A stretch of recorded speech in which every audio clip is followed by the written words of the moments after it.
Morning. Hey, happy Friday. And also, if I talk a little weird, I have an ulcer on the back of my tongue. Yes.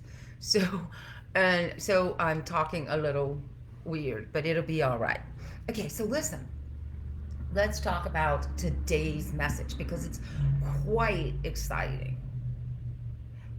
And why today's lesson is so exciting is because this lesson gives you permission, full out permission, to break through the illusions of your victimhood. Now, one or two ways people come in their lives when they decide that who they think they are doesn't work anymore. Okay?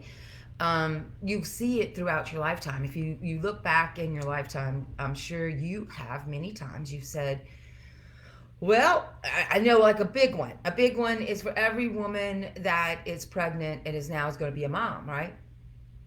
Your schedule before, everything before is fixing to change. Who you are in your daily life, the perception of who you are, you doing things that you're not comfortable with, haven't learned, or is new, or something, the whole thing about being a mom and going from being a woman who isn't a mom to a woman who's pregnant to a woman who is a mother, right? After childbirth. The illusion of what I was capable of, the illusion of who I was, shattered each and every time, right? And so, you know, um, as I faced empty nest, and I'm still facing the last bits of empty nest, who I thought I was, who I thought I was is no longer who I am. And so the secret to uh, ever loving, ever evolving enjoyment of life is embracing new thoughts and break and listening to yourself. Like, you know, I would not have been able to make the personal shifts I've made in my life. Like, I've many in my life. You do too, right? And when you go back and look at it, each and every time, and you go back in retrospect and you go, I can't believe I believed that about myself. I can't believe I thought I was that weak. I can't believe I thought I couldn't do this. Like, right? It's like this joyful realization. Okay? And so what this lesson is about is being able to approach right now, what is your limiting belief about yourself? What do you think will never happen for you that happens for other people?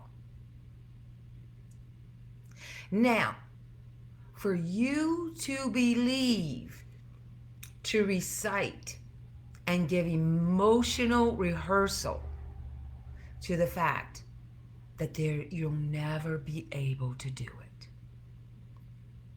is an illusion. Now, one thing is true about that statement, and I think everyone will resonate with this, and I'm putting it in my own words because I'm having the experience right now. I'm not really doing it. There is a mystical, unseen aspect of myself called my soul, okay? In this, we're calling holiness. My wholeness. Like when I was born, I was whole. And the my body, my body is a vessel of the integration of my wholeness. You see, the body itself, the body itself is a beautiful blueprint. There is no such thing as disabled bodies. Like Like, that's one word I wish I could begin to change. There is no such thing as disabilities. There are people with different abilities. Their bodies are built for different abilities. And our judgment of what's a valuable ability and what's a not a valuable ability has been the struggle of anyone who was born with a disability. Like, who's valuing this stuff? As who's the ruler? Who's to say that people with legs have the most to offer? You understand? It's this made up construct of us valuing each other as humans. And so when the human body gets immersed in such energetic human judgment, then the automatic nervous system starts to develop. I was just listening to Nannette. It was really great, and she explained it. She goes, I'm a great comedian because I always brought tension in the room. Like, everyone was calm until I walked in the room, because no one knew what to do with her. She looked like a guy, but she was a woman, and that just totally messed with everybody's visual expectation of her. And then she was also diagnosed on the spectrum. What does that mean, on the spectrum? Well, some of the most amazing people I know, I've met and worked with in my life, are autistic people. The way they think is so different, and I think we can learn a lot about the way they think. And so basically, I saw Nannette, someone who would have been diagnosed. Like, she didn't get diagnosed till later, and I'm like, thank God, right? Thank God you didn't. Even though it was hard, but thank God she wasn't diagnosed as a disability, because I really doubt she would be a comedian right now. Because that would be a whole nother world of, this person doesn't think like us, therefore they're broken. And so that whole dynamic, I'm giving you like a vast contrast so you can apply it to your life, because I'm sure you're not struggling with such as that. You're struggling with self-imposed hallucinations. Like, you really do have enough money. You really are loved. You can network. But you have running in your mind these constructs you've made up to protect yourself or to fit in. And right now, the world, especially if you're listening to the sound of my voice, feel it as a holy reminder that you're not here to fit in. And because right now, to fit in, this is what you're getting. If you want to fit in, then you must protect yourself. You must be afraid of other people. And you must definitely blame. And you have to be a victim of something. You have to be dissatisfied in order to have a conversation. So, what if that's an illusion? Now, who would you be without these conversations? Who would you be without your story? Great author to listen to is Byron Katie. She does so many great, and she has a great website. So it's called The Work by Byron Katie. You want to check her out. Also check out her backstory, like how this epiphany, she came upon. I also, real quick, I want to talk about Diane Blakeman for a minute. She came on my live feed. Diane Blakeman is a mystic's mystic. She is amazing. And if anyone wants any energy shift, and, give her a call. But I'll have her put her link in here. Also, I want to do a shout out to Colette Barron-Reed. She's amazing. If I use her deck to give a lifestyle design reading to see where you are in your map this year. And then I also do a little reading in your early memories. Because you see, it's in the early memories of when you wanted to fit in when you were a child that these illusions were created. And the exercise today, because we're going to go over, again, these are reviews, they're a little bit longer. Thanks for hanging in. But I want you to really anchor in this part. Because this is about you. I'm having miracles, but this is about you having miracles. So are you doing a practice that gets you, now we've got enough head information, we need to start activating our emotional centers so that we take inspired action, not fearful actions from illusions of our limitations that we have made a repetitive emotional rehearsal to make ourselves feel as if we have a problem in order to connect. The majority of the people on this planet are in self-imposed hallucinations. Can you resonate with that? Doing the Course in Miracles breaks you free from such as that, such torment. And it brings you back, again, what we said yesterday, the body is the only part of your trinity that is in the now moment. Now, if you want to sync up, let's do this exercise. Now, I can't play the song because, I'll get one of those copyright bings, but I put the list. It's Karen Drucker's song, Holy, Holy, Holy. Now, I told you I was going to talk about the Ah meditation and sound healing. So what happens is you're chatter, complaining, worried. You wake up in the morning, you're in this hallucination, you're in this image. So that's why when you wake up, after you have your cup of tea, when you get your consciousness around, it's really great to sit down and just kind of jot down all the static that happened right when you woke up. Because none of that is real. That's just like this automatic thing running before you start engaging, right? With arguing with it or negotiating with it. Okay? So before the arguing and the negotiation and what am I going to do today gets solid and you get into motion, you want to stop and harmonize with your body. Because it's you and your body, and you want your Holy Spirit to go out in front of you, right? You want it to part your ways. You don't want your brain, because you're only going from the past. You want something new in the future, correct? You want it different. That's what you're saying.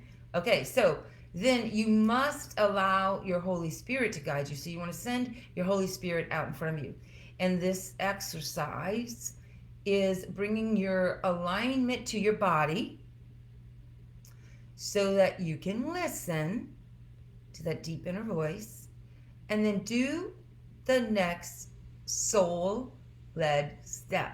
That's how you get out of this. A person must break with the illusion that her life has already been written and her path already determined. Because I promise you, what you can dream is but just a little bit of what your Holy Spirit can deliver to you. And you are the vessel that must have the eyes and be willing to see. Are you willing to see? I believe you are. So I'm going to read these, then we're going to do the exercise. Because we're going to harmonize with this and set ourselves free this morning. I am not the victim of the world I see. Remember, because I'm seeing hallucinations. So since I'm creating them, I'm not the victim of them. Okay? I have invented the world I see. There is another way of looking at the world. I could see peace. I could see creativity. I can see connection. I could see love. I could see freedom. I could see beauty. I could see mystery. I could see delight. I could see joy. I can see empathy. I can see compassion instead of this. My mind is a part of God's. I am very holy. Can you say that? Can you say, I am very holy? Now what you do is you didn't play Karen Drucker's song. Holy, holy, holy. And she's going to say that over and over again. Holy, holy, holy. And you're just going to sit there and just listen. And a lot of times when I do this, I might have tears stream down my face. I am allowing any wall that is between my thinking about myself and my feeling connected to my soul. Anything that's blocking this pathway, all right, which goes through the throat chakra. So understand, as you're doing holy, holy, holy, you're going, if you start singing with it, you're going to also keep clearing out your throat chakra to be able to say, I am holy, right? You want to embody, I am holy, so understand that's the first part of this process. Then once you've done that, then you can dovetail right into the meditation. The meditation opens up, remember I said it's meditate, imagination, and then inspired action. Imagine if everyone in the world, just for one day, I think you can feel this, for one day, did this exercise, and then we each took an inspired action. I wonder how we would all connect and what would instantly be solved, or what illusions would be broken. You see, because scientifically, that's how consciousness always affects the material world. It doesn't happen some of the time. It happens every time. What's the variable is how many people are using their free will and their mental intelligence, emotional intelligence, and physical intelligence to see beyond their illusions that they're not loved or connected. You see, mean people are thinking they're disconnected. So, or that they're connected to pain. So this sets you free. So I want to hear some feedback. How are you doing? And remember, tomorrow night is the full moon. And we are in actually this time that we're in is historical. It's the beginning, and we're well into it. The Renaissance of thought.